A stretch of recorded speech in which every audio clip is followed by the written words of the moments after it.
we've added numbers across, we've added numbers down, we did some more statistical information down there in the lower rows.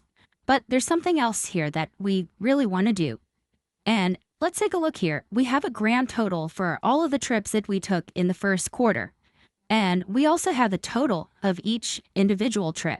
Kind of think of a pie chart. If you were going to do a pie chart and you want to know how much did each of these cities contribute to the grand total, you'd come out with a percent. So that's what we want to figure out here in column F is what percentage did each city contribute to our total expense for all of our travel. So let's go here to F5 and just type percent or maybe percent of total. And if you want, you can take column F and stretch it out. When you get that two-headed arrow, you could double click and stretch that out. Well, this is simple division, but things could go a little haywire, and I'm going to do this two ways. First, we're going to do it the wrong way. We'll see there's a problem. Once we identify the problem, we'll delete it and we'll go back and do it the right way. So let's start here in cell F6, and we're going to say equals. And we want to take the total for the first city for San Francisco. Divide, see you type a forward slash and divide by what? Well, divide by the grand total. So we have E6 divided by E14, the total of San Francisco divided by the grand total for all the travel. And just press enter, and we could see that San Francisco contributed to about 15% of all our travel. First thing we want to do, though, is let's fix it. Rather than making it 0.14, some horrible number, let's make it look like percentages. So we could simply select all of these cells here from San Francisco down to the total, and to make it look like percentages, we want to be on the Home tab, and over here in the Numbers section, click this percent, and that will make it percent style, so we can see it's 15%. Now maybe want some decimals in there. So over here you have these two little buttons here, and if you click this one, this will increase the decimals that it displays. And if you click this button here next to it, it'll decrease the decimals that display.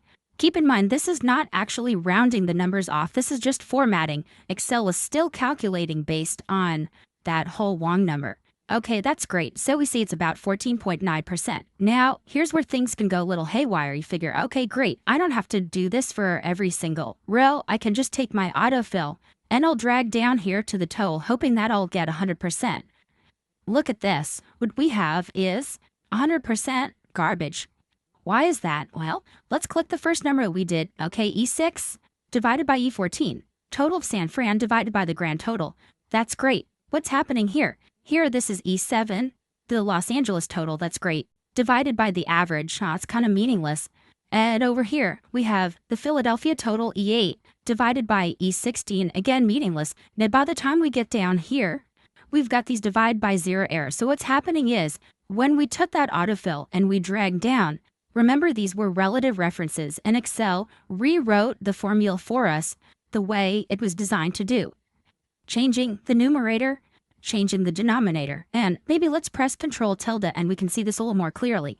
So it changes E6 to E7 to E8 to E9, that's great. But the denominator, it's changing E14 to E15, E16. Well, it does make a lot of sense. What we want to do is we want to find some way that when we autofill down the column, the numerator changes from E6 to 7, 8, 9, but the denominator stays fixed on 14. I'll just press Control tilde so we get back. Well, let's just delete all this stuff, select those cells, and delete. Let's go back here to F6.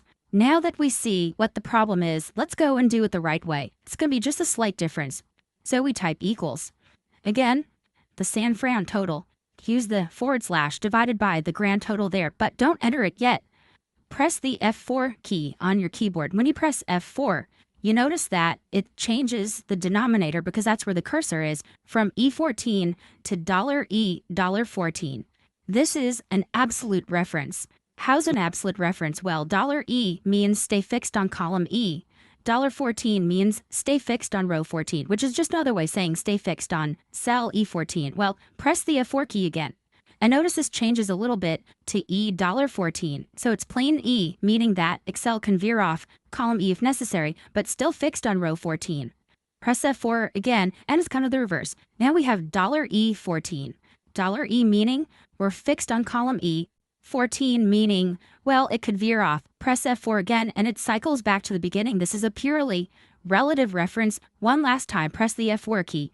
Normally you don't have to go through all this. I just wanted you to see what the options are. So we have E6 divided by $E$14.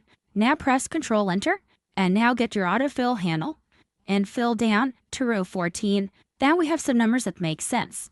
And this here, of course, we're dividing 0 by the number, so we could just delete that. Well, press Control tilde, and let's take a look at what we have here. So our numerator changes E6 to E7 to E8. That's the way it did before. That's the way we want it. And now because we have $E$14, those dollar signs make the column E and the row 14 fixed. And when we get down to the last one, of course, the number divided by itself is 100%. So that is what an absolute reference is. If you've never seen this before, I know it might be a little confusing, but absolute references are absolutely necessary because Excel uses them in many different places, and we'll see them later in this course.